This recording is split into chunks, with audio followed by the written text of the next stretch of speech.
आज से एक प्यार मोहब्बत भरी कहानी प्रारंभ करने जा रहा हूँ। कहानी का शीर्षक है इश्क का स्वाद। इसमें आपको दोस्ती की झलक मिलेगी और गुदगुदाने वाली मस्ती भी। कुछ प्यारी नोक-झोंक भी मिलेगी तो कुछ गुदगुदाने वाली मोहब्बत भी। बीच बीच में कहीं कुछ शायराना अंदाज भी मिलेगा तो कहीं हंसाने वाला होरर भी। शहर की भागदौड़ आपको नजर आएगी तो गांव की बेफिक्री। कुछ सामाजिक मुद्दों को भी उठाया है जो प्रासंगिक ही हैं। कहानी में दो मुख्य किरदार हैं जिन्हें मुख्य नायक के रूप में प्रस्तुत किया है, प्रेम और रवि। इसलिए दोनों की कहानियां संभवतः साथ ही चलेंगी। संभव है आगे चलकर कहानी कभी इस छोर तो कभी उस छोर में जाती रहे, परंतु मुझे भरोसा है कि इस प्रेम रूपी झूले का अनुभव आपको बहुत आनंदित करेगा। कहानी प्रारंभ करने से पहले बस इतना ही कहूँगा कि कहानी मेरे दिल के बहुत करीब है, क्योंकि कुछ भाग मेरे अनुभव से निकला हुआ है। तो उम्मीद करता हूँ मैंने अपना दिल आपके सामने अच्छे से प्रस्तुत किया हो।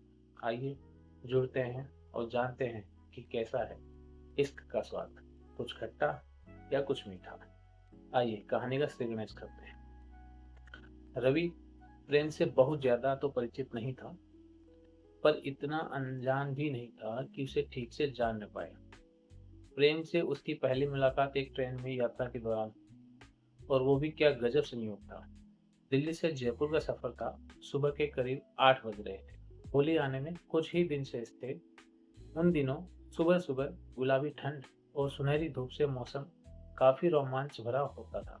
वैसा ही उस दिन भी था। रवि का दोस्त था चंदू। उसका जन्म दिल्ली में ही हुआ था। रवि और चंदू एक ही कॉलेज में साथ पढ़ते थे और दोनों में अच्छी दोस्ती थी। चंदू के पिता केंद्रीय विद्यालय में अध्यापक थे और दिल्ली से बाहर पोस्टेड थे। चंदू दिल्ली में ही रहता था। रवि और चंदू दोनों चंदू के घर पे ही साथ रहते थे। रवि के दोस्त चंदू को ग्रामीण अंचल और वहाँ की होली का बड़ा चाव था। उसने केवल सिनेमा या किताबों में ही ग्रामीण परिवेश के बारे में देखा था या पढ़ा था।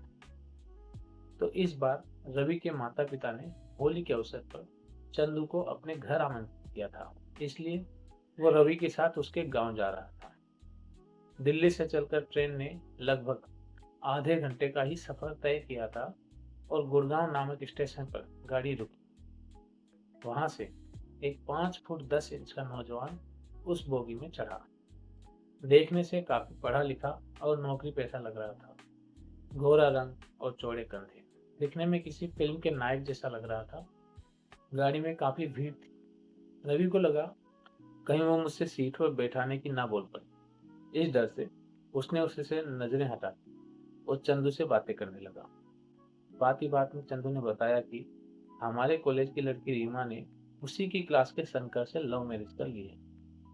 आगे उसने बताया कि किस तरह दोनों के घर वाले उनके प्रेम के विरुद्ध थे, जिस पर उन्होंने घर से भाग कर शादी कर ली। चंदू बड़े चुटीले अंदाज में ये सब बता रहा था। वह और विस्तार में जा ही रहा था कि रवि ने उसे टोक, बस कर यार, ये लव मैरिज वगैरह फालतू होती, ये सब बस 4 दिनों की ही चांदनी है। फिर कुछ दिनों बाद देखना, ये जितनी जल्दी शादी के लिए भागे हैं ना, उससे ज्यादा जल्दी तलाक के लिए भी भागेंगे। चंदू को पहले से ही पता था कि रवि को लव मैरिज पसंद नहीं है, इसीलिए उसने जानबूझकर रवि को छेड़ने को टॉपिक निकाला ताकि रवि चिढ़ जाए। वो इस काम में सफल भी हुआ। अब चंदू को टॉपिक मिल गया रवि से बहस करने का और ट्रेन के बोरियत भरे सफर में रंग भरने का। उसने रवि को कहा, क्यों रवि, क्या तुझे लव मैरिज पसंद नहीं? रवि ने मना कर दिया, नहीं, बिल्कुल नहीं। जो घर वालों की सहमति से हो वही सुंदर और पारंपरिक है। चंदू, मैं तुम्हारी बात से सहमत नहीं हूँ Ravi. Love marriage arrange marriage से ज्यादा सफल होती है और सबको अपनी अपनी लाइफ जीने का हक भी है।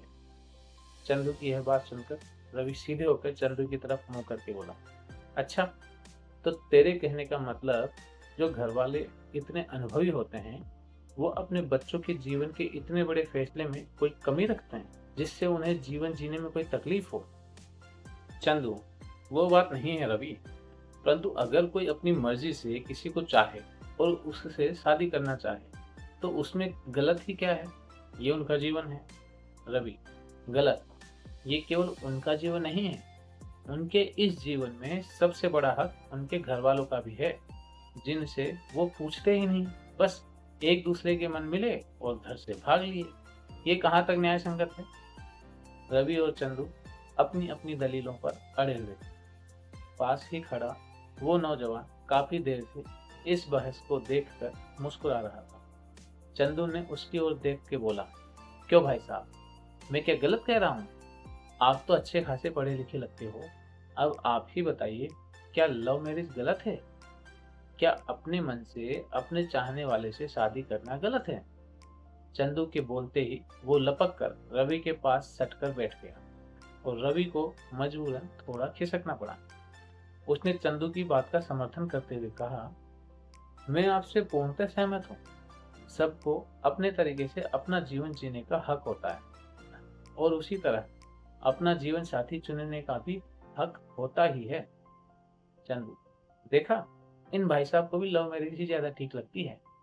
रवि, चाहे सारे संसार को ही क्यों ना लगे, परंतु ये गलत है, क्योंकि जिन माँ बाप ने अपने बच्चों की खुशी के लिए अपना जीवन समर्पित कर दिया, वही बच्चे माँ बाप को मिलने वाला एक खुशी का पल, जो कि उन बच्चों की शादी के रूप में था, वो भी उनसे छीन लेते हैं। ये सरासर गलत है। 4 दिन की मोहब्बत में माँ बाप का बरसों का प्रेम भूल जाना गलत बात है। रवि के तर्क से आसपास बैठे सभी लोग भी सहमत हुए।